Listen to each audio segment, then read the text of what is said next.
নমস্কার, আশা করি আপনারা সবাই ভালো আছেন। আজ আমি শেয়ার করব চিংড়ি মাছের মালাইকারি। প্রথমে আগে মাছটাকে আমি সুন্দর করে সাজিয়ে নিচ্ছি। এত বড় মাছ তো নিয়ে আসা হয় না সাধারণত, আজকে আমার ডিমান্ড ছিল তাই বলে নিয়ে এসছে, না কুটেই নিয়ে এসছে। তো আমি তো কুটতে জানি না, আমাকে আমার কর্তা বলে দিলেন যে কি করে করতে হবে, একটা দেখিয়ে দিলেন, তারপরে আমি সবগুলো নিজে কুটেছি।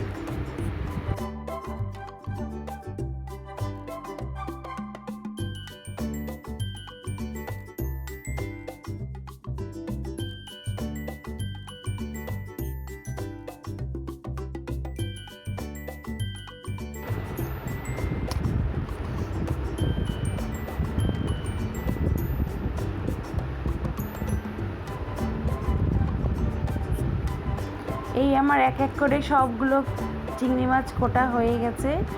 এই প্লেটে আমি এরম করে সাজিয়ে রাখছি যাতে করে আমার লবণ, হলুদ আর একটুখানি আমি তেল দিয়ে মাখিয়ে রাখবো।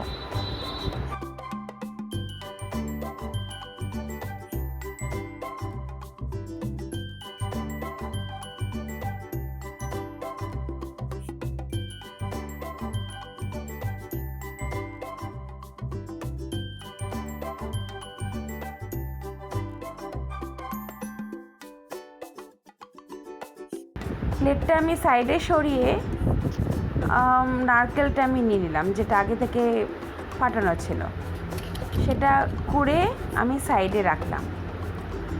আপনাদের সাথে একটা ছোট্ট টিপস শেয়ার করব।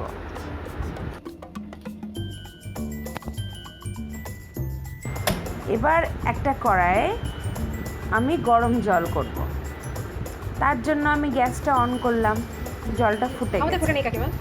এবার আমি এই নারকেল কোড়াটাকে আমি জলের মধ্যে দেব, একটু নেড়ে চেড়ে একটুখানি ফুটিয়ে নিয়ে আমি সাইডে সরিয়ে রাখবো। এর হবে কি, নারকেলের দুধ যেটা বলে সেটা আমি বেশি পরিমাণে পাবো, আর এটা সুন্দর একটা গ্রেভিরও কাজ করবে। আমি এটা সাইডে সরিয়ে রাখবো।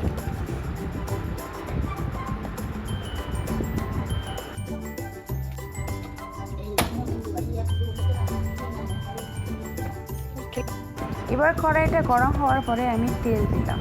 তেলের মধ্যে আমি একটুখানি মেথি দিয়েছি, মেথিটাতে স্বাদ খুব ভালো হয়। মেথিটা গরম হয়ে গেল, আমি পুড়িয়ে ফেললাম মেথিটাকে। পোড়ানো হয়ে যাওয়ার পরে ওটাকে আমি তুলে ফেলবো, শুধু মেথিটাকে। এবার আমার একটু যেটা বলেছিলাম লবণ, হলুদ আর একটুখানি তেল দিয়ে আমি মাখিয়ে নিলাম। এবার ওটাকে ভাজতে হবে, এক এক করে আমি দিয়ে দেবো।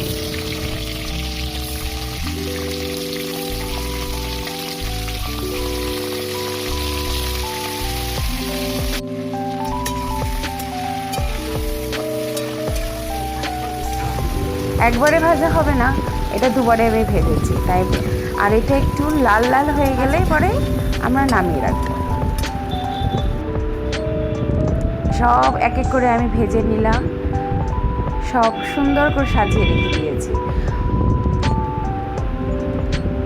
দেখতে কি ভালো লাগছে, তাই না?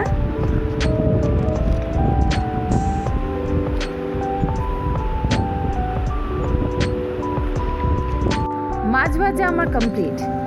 যেইটুকুনি তেল বেঁচেছিল সেইখানে আমি গোটা জিরে, শুকনো লঙ্কা আর তেজপাতা দিয়ে আমি ভেজে নিলাম। ওটা ভাজা হয়ে যাওয়ার পর আমি একটু পেঁয়াজ দিলাম, গোটা মশলা দিলাম, গরম মশলা। তারপরে ভেজে ভেজে যখন লাল লাল হয়ে যাবে আমি ওটাকে মিক্সিতে পেস্ট করে নেব। পেঁয়াজ ভাজা আমার হয়ে গেল, এবার আমি মিক্সিতে গ্রাইন্ড করে নেব। মিক্সিতে গ্রাইন্ড করার পরে আমি ওটা যেই তেল ছিল ওই তেলের মধ্যেই আমি এটা দিয়ে দেবো। আমি আর এক্সট্রা তেল ইউজ করিনি। আস্তে করে একদম সিম করে দেবো। সিম করে দেওয়ার পরে আস্তে আস্তে এটা ফুটতে থাকবে। মাছটা আমি দিয়ে দেবো। যখন গায়ে মাখা মাখা হয়ে যাবে তখন আমি ওই যে নারকেল কোড়া গরম জল দিয়ে দুধটা বানিয়েছিলাম, নারকেল আর দুধটাকে আমি আলাদা করে দিয়ে শুধু দুধটাকে আমি এর মধ্যে দিয়ে দিলাম, জলের পরিবর্তে। আমি জল কিন্তু ইউজ করিনি এর মধ্যে। আমার রান্নাটা প্রায় শেষ। এটা আমি এবার নামিয়ে দেবো একটা বাটিতে। একটা ছোট্ট পুদিনা পাতা দিয়েছি যাতে করে একটু দেখতে ভালো হয়, আর কিছু না। আশা করি এই রেসিপিটা সবারই ভালো লেগেছে।